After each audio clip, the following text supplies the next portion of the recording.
Hey, everybody, and welcome back to the show. Today, I want y'all to meet Lindsay Lovell. She is a powerhouse coach, speaker, real estate investor, and CEO of 3 thriving businesses. Her story began with an explosive start. I'm really excited to get into that with her today, but she scaled from 0 to 36 doors in just under 18 months, achieving financial freedom along the way. So she started with the Burr method. She quickly expanded into flips. She's done short-term rentals, joint ventures, passive investments. And today, her impressive portfolio boasts over 57 long-term rentals and 15 short-term rentals spanning multiple states. There's so much I want to unpack here today with you, Lindsay. It is exciting to have you on the show. Well, thank you so much, Brandon. Appreciate the exciting opportunity and the introduction. Yeah. So when did you get started with all this? What's your story? Yeah, so never in a million years would I have ever imagined that this would be something I'm so into and have built a life around. I was that person who believed, that American dream. If you work hard, you get the good grades, graduated top of my class, got that dream consulting job out of college, and you'll have the American dream. You'll be rich and everything that you want. And I bought that hook, line, and sinker, and found that the more I worked, the more in debt I was, the less I was really making, and I wasn't loving it. And there was this moment where I had gotten, most recent paycheck, and I was checking my Wealthfront account and looking, and I was like, okay, if I manage to continue to save, I can maybe retire at 65 and a half. And as long as I don't live past 96 years old, I can have a good retirement. And I was like, this is crazy, right? Like, this is not what, I've worked so hard for. And there has to be some other way. And so I had started doing just little side hustles. And then COVID hit. And for me, it was a bit of a silver lining, because I'm very blessed. My job at the time was working in healthcare and calling on cancer centers. And so my job came to a screeching halt, but I was still blessed to be getting a paycheck while we figured out how to pivot as a company to be remote. And my husband said, I know you're trying to learn the stock market. You're going to lose all our money. That's not your thing. You need to talk to my friend Jason, who he did sales with for years, who owns a couple hundred doors in Kansas City, Missouri. Uh-huh. And Jason was gracious enough. And as you've probably seen in this community, people are so willing to give forward. Yeah. So he got on the phone with me and he shared this sheet with me, and it was COC and ROI and crazy intimidating. And he's like, just listen to podcasts and you'll learn. And so sure enough, started listening to Bigger Pockets and anything I could get my hands into. And slowly, this BRR with a million R's after it started not sounding like Mandarin. And, I was picking up the lingo. And I was like, this is something I can do. And so I started all that in May of 2020, bought my first house in July of 2020, finished the rehab in October, and I was hooked, and away we went. And a lot of it has really been luck, and reaching out to the community and just finding great mentors along the way. So you said a big part there, and I agree. Like, I think the American dream has shifted. It used to be own a home. Now I think it's financial independence, right? You work because you want to work, not because you have to work. Your investments create the passive income that you want to live off of. And it sounds like you've done it really quick, quite frankly. I mean, it's very impressive. You've been able to condense that financial freedom mantra into such a short time period. And so it sounds like you're saying a big part of that was like the mentors along the way in the community. I mean, tell us a little bit more about that. Yeah. So one of the things I started doing is, we all want to find that perfect market when we first get started. Mm-hmm. And so I had my spreadsheet, my KPIs that I was looking at, and being in the San Francisco Bay Area, I was very nervous about buying long distance. And I think that's very normal for people getting started. But being in the Bay Area, I clearly was not going to be buying rentals on my budget where I lived. And so I thought, okay, let's look at Reno. I can at least drive to it. And so on Bigger Pockets, I started reaching out to other people that lived in Reno, to say, hey, can I pick your brain, understand, and came across this wonderful gentleman who said, yes, I live in Reno, but I actually invest in this tiny town in Missouri because Reno's gotten too crazy. And he was so gracious. He took me under his wing and said, I can tell you've been following up with questions and are really interested. So he introduced me to his connections in his community out there. And everybody knows, like, getting introduced to a reliable contractor, an agent, a property manager is huge. And so this wonderful gentleman, Pat, took me under his wing. There's no reason besides that I would have ever started investing in St. Joseph, Missouri, and maybe even taken that first step, which I think is so critical, right, to get started and get the momentum. And so reaching out to that community, and just having somebody willing to give and see that all boats rise with a rising tide. And I've just found that, along the way, is once you start joining masterminds and investor face groups, people really want to bond together and help. And especially when you're taking areas like we were doing, St. Joseph had an opportunity to make things better in terms of rehabbing houses and bringing more vitality to the community. And we were all in it together. And so by me succeeding with rentals, everybody else that had rentals there was also succeeding, and seeing just kind of the community come up together. And I think you see that mindset a lot, and it's just important to get connected into resources like that. What were some of those investor groups, masterminds, coaches, et cetera, that you were investing in along the way? Just curious. I know that that's what the audience is kind of thinking right now. Yeah. So, one of the quickest and easiest ways is, I'm not a huge Facebook social media person, but you can find a Facebook group for just about everything. And so, any market that I'm ever interested in investing, I go and join their investor Facebook group. And that's a great way to also find wholesalers. My first deal was sourced from a wholesaler. And so going back through, seeing who's posting about houses they have for sale, reaching out and saying, hey, can I get on your mailing list for any upcoming deals, connecting through there. Another way that I've really found is finding a rock star real estate agent, which again, you can go on to things like Bigger Pockets. Agents are listed there. They've already been screened. They have investing experience. Going on there and just asking, hey, who do you recommend as a property manager? Who do you recommend as a contractor? And starting to leverage that. But I think between social media and those are great free ways to start to connect. I also found a lot of value in joining a mastermind. And the mastermind I was in it wasn't a huge financial commitment up front. It was a couple $100s a month. And it was weekly calls, and the coaches would come on, and no matter how advanced you get, there's always things that you don't know.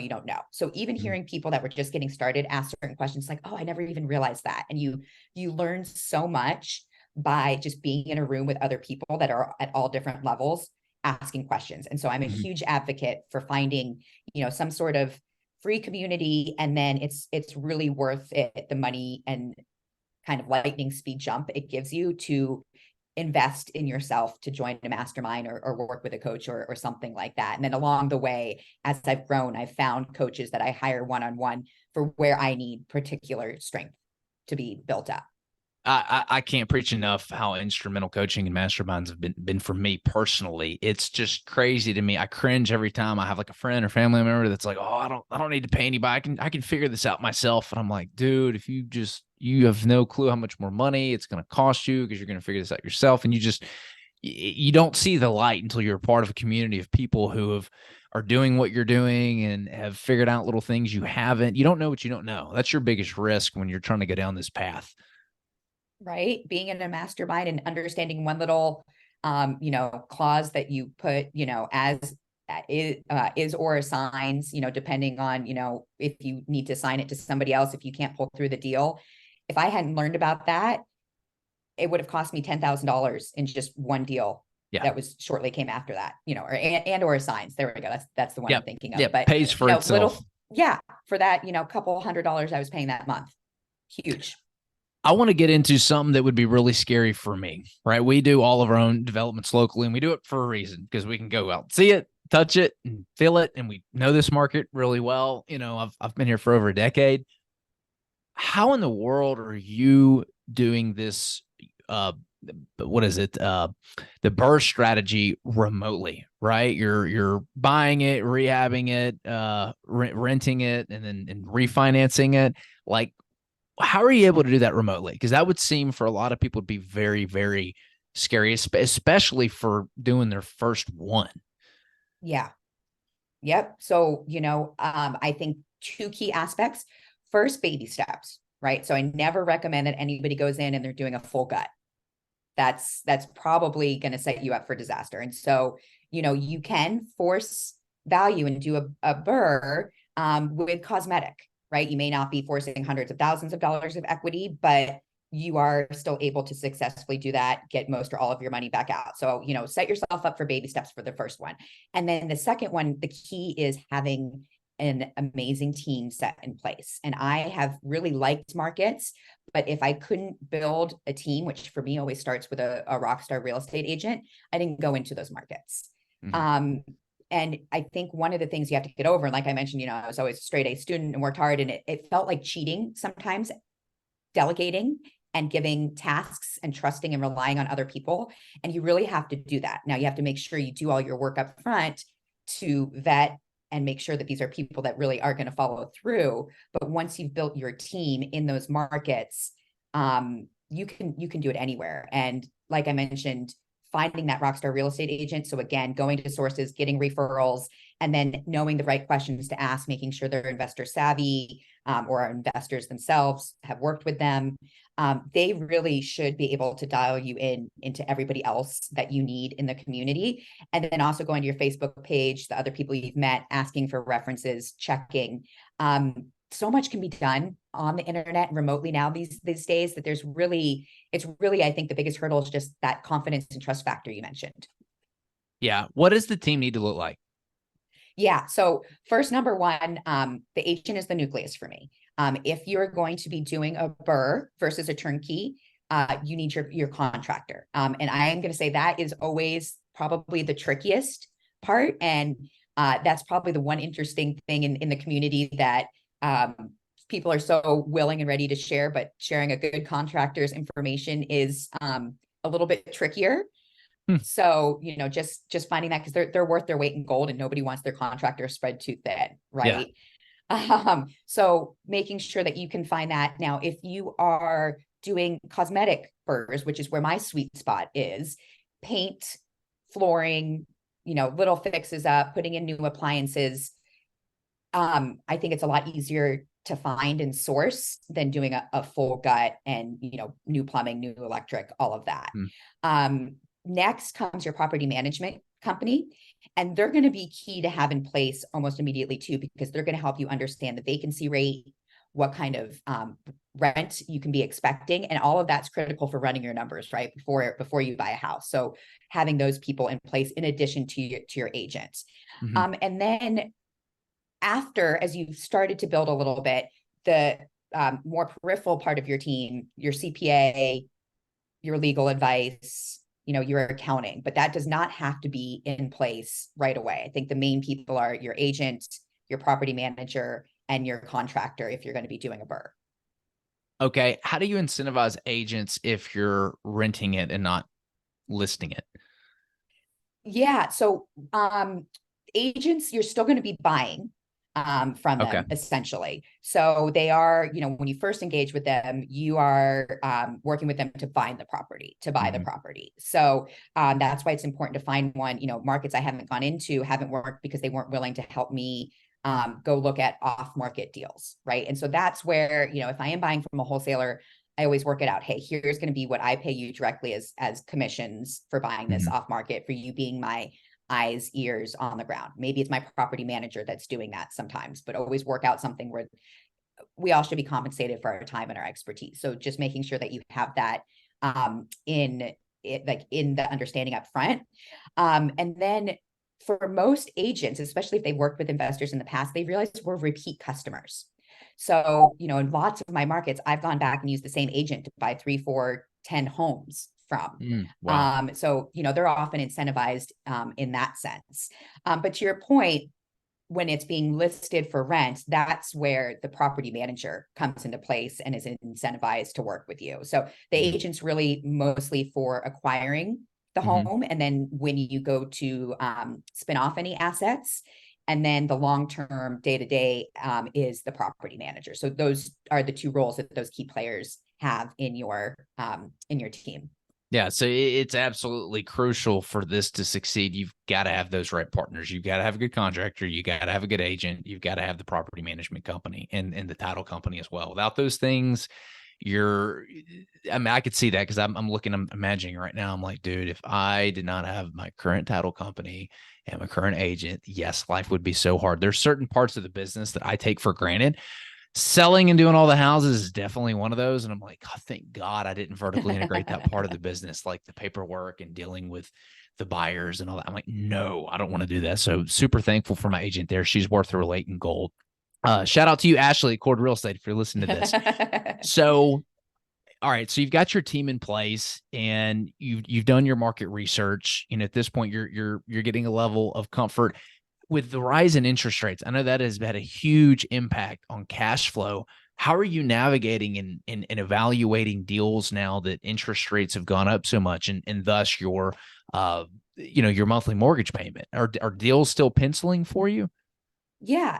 Now, there's always going to be a deal is a math equation, right? And there's always going to be variables that aren't at your most favorite value. But as long as that number that comes after the equal sign fits your criteria and what you need, then I don't care if it's 18% interest rates or 2% interest rates, right? And what you're going to find is with every variable, there's sort of correlation between the others. And so as interest rates are going up, prices at least aren't increasing, they're softening in some areas. And you're not having those crazy bidding wars where you're not paying a lot more than maybe the house was valued at, appraised at, which you went in thinking. And so you're getting some give on that end of the equation. And that's why I like to say it doesn't matter as long as everything else pencils out. Now, your cash flow may not be what it was back, 18 months ago, but you also need to remember, and this is something I like to remind everybody, that I speak to in my students, is that real estate really is that ideal investment, and that acronym of, it's not just giving us that income that we think about, but you also get to claim depreciation, which is the D. It's building that equity. So it's not impacting your lifestyle right now, but we all know it's a long-term game. You've got the appreciation of the market. We all know real estate comes down, but it always goes back up over time.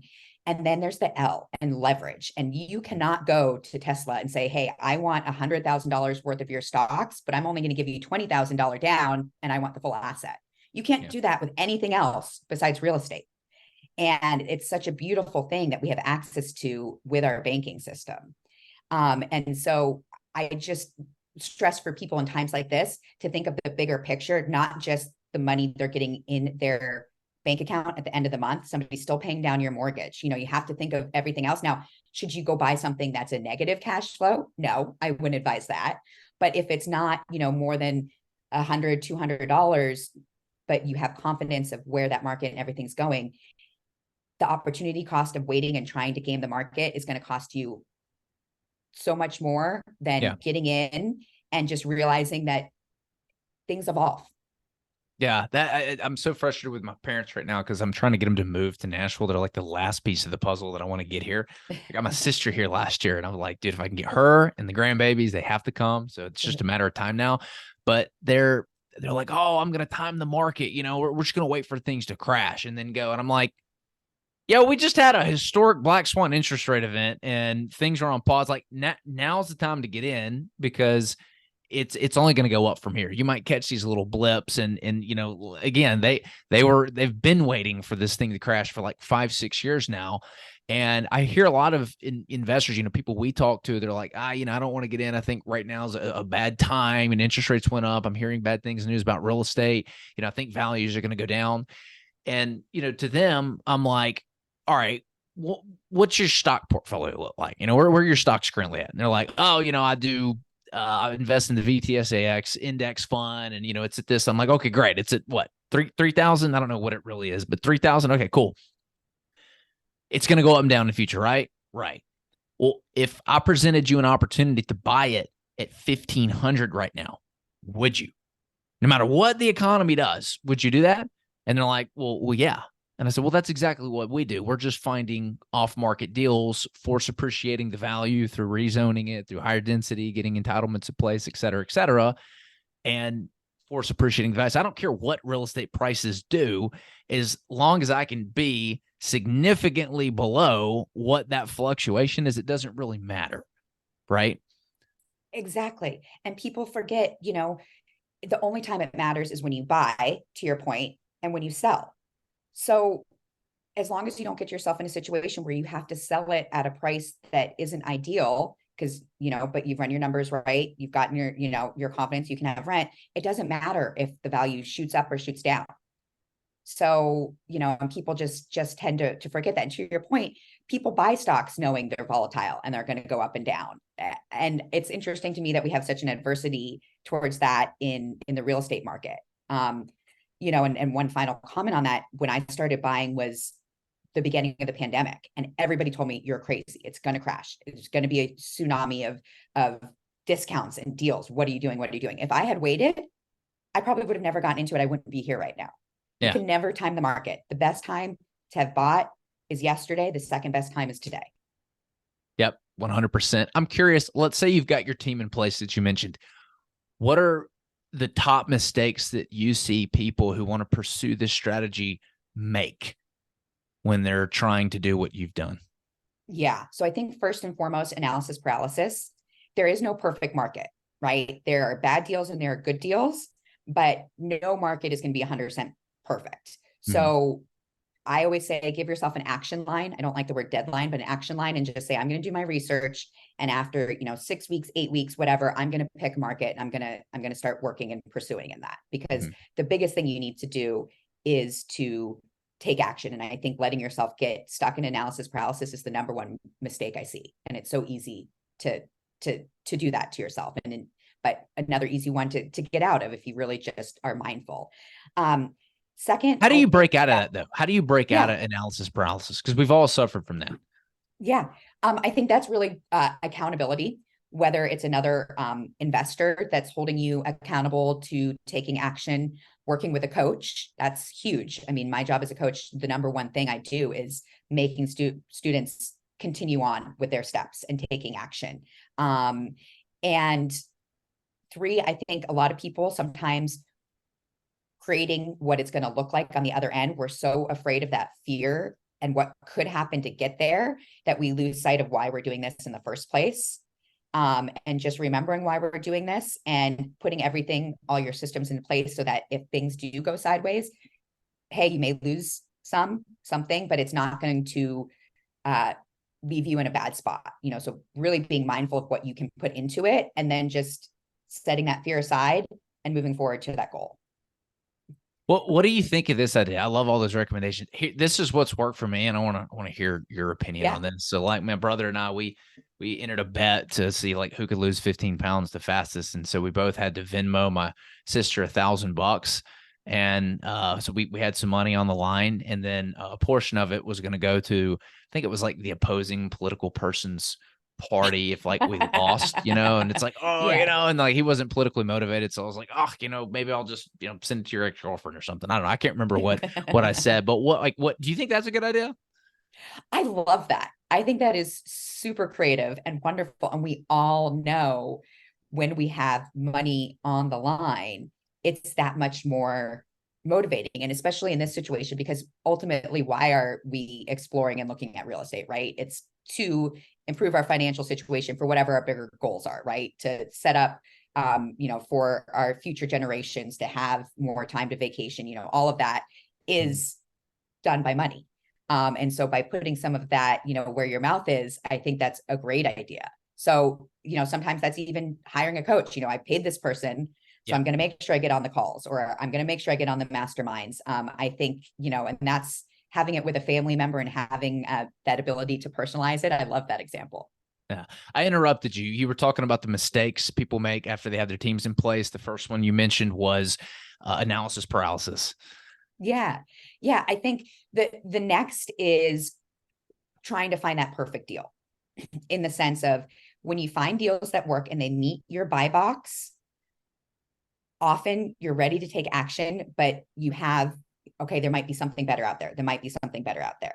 So realizing that your first burr may not be a home run. It may not be where you get all of your money out, but you realize it's like riding a bike. You're going to, go so far and then have to put your feet down. And then next time you're going to go a little bit farther on your ride, and realizing that there's no such thing as perfection, but taking action, and that real estate is forgiving. And so really what you want to do is you want to have a bunch of assets so that along the way there's give and take. Some assets may not be doing as well as others. They're covered by having the ones that are doing really well. And that all comes with, there's no such thing as a perfect deal. So I think that biggest mistake. And the other is not having somebody to double, triple check your numbers. Because when you're first running your numbers and learning, there's so many little things, especially to your point earlier, when margins are tight with these interest rates. If you forget an expense, you forget that this has a HOA or certain type of tax that where you live currently doesn't have, and you don't factor that into your numbers, that can make or break a deal. And it's really terrible to watch somebody find that out and realize it after they've already purchased the home, right? Mm-hmm. So I think having somebody that's done this before to just sign off on that first deal is really, really important. And then finally, I'll say the other mistake is waiting to get your financing teed up until you're ready to pull the trigger. And you talked about your team, and I forget, I don't give enough credit to the bank and the credit unions that I've built those relationships with. Those are huge. Yeah. So making sure you have your pre-approval letter, or the bank, if you're going to be doing it with any sort of debt, getting your credit score up and going, because it really is a bummer to realize, you need to be working on that to get to where you ideally want to be to get the best of the rates that you can. So getting yourself set financially to be able to make that move now, even if you're just starting to think about real estate, I think is a big mistake, because then it kind of stops you in your tracks. Mm-hmm. Yeah, it's huge. I can say that hard money lenders were actually very instrumental, because they prevented us from doing a bad deal. Like, they would not lend on a bad deal. And so they'd seen a lot of these. So they can be really great as well. I just remember being kind of intimidated by them when I first started out. I was, oh my God, this person's going to give me money, and loan shark, and but they really were invested in this. If you find a good one, they really do want to invest in your success. So I'm curious, when you've got this situation where you're building a portfolio, you're using a team, you've kind of got your team in place, you've got everybody who's situated, you've got everybody set up. What would you have done differently had you been able to go back and start all over again, knowing what you know today? Yeah. Even if you have one house, 500 houses, be organized and put systems into place, because you will be saving yourself so much time. We all know time is money and energy, by not having to go back through emails and search for, okay, where did that pre-approval letter go? Or where was that inspection report or that appraisal? Because now I have to submit it to the bank for this new purchase.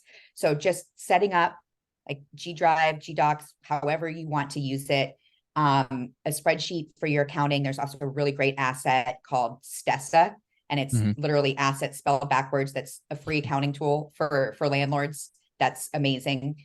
You can connect it to all of your bank accounts, but setting up your systems is going to save you a ton of time. And I wish I had done that way in advance and just been mindful of that. And then I think, it took me a little while to start investing in my education and in tools. And I think if I had started that and connected with the people who mentor me now, I would be even further ahead.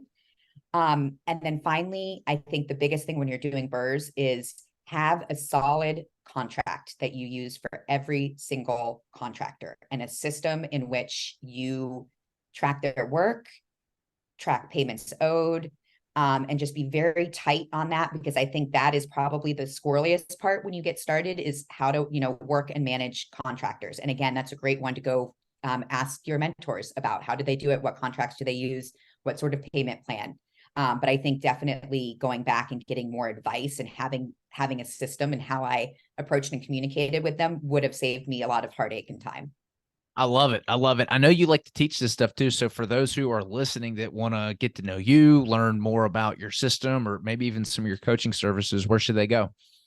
Yeah. So my website is called The Millionaire's March. So you can go to themillionairesmarch.com.